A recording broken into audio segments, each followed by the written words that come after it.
president's visit to Mexico is marked by the most tumultuous reception ever recorded, Mr. Kennedy. It's a big, warm, noisy ovation, packed with emotion. Longtime residents say nothing like it has ever occurred before in this capital of Latin American exuberance. Estimates of the crowd on the route from the airport to the city set the number cheering the president at 2 million. The 9-mile ride from the airport to President Adolfo Lopez Mateo's residence takes an hour and 18 minutes, and at no point was there one untoward incident or an anti-American sign.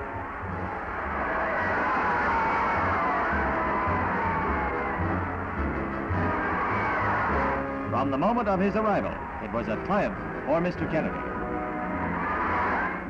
The first formal event is a luncheon in his honor, and the president sets the tone of his visit and wins immediate acclaim by pointing out that the United States was determined to reinforce the inter-American principle of absolute respect for the independence of every nation.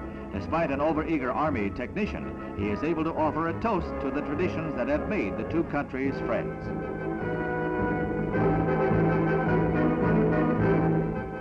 Everywhere, crowds turn out to cheer Mr. Kennedy. At a visit to a government-sponsored low-cost housing project, the president insists on stepping from the platform to shake hands with the residents. It's a gesture that brings forth even warmer cheers.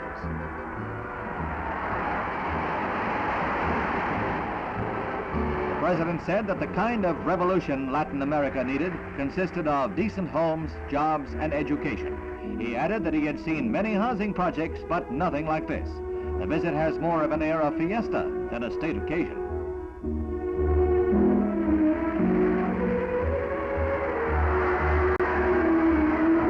The two leaders hold a series of talks that total 5 hours, and they are able to resolve many of the differences between the two countries, although some problems still remain.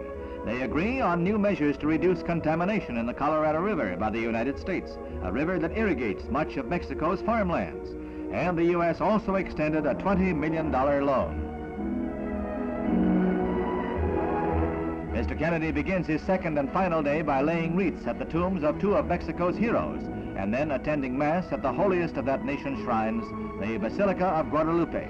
They are greeted by the Primate Archbishop of Mexico, Miguel Gomez, who later led a prayer in English for the full success to all efforts made during the president's visit.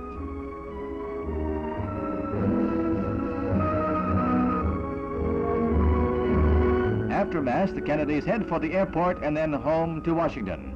Last week, there was uncertainty in capital circles about the president's reception in Mexico.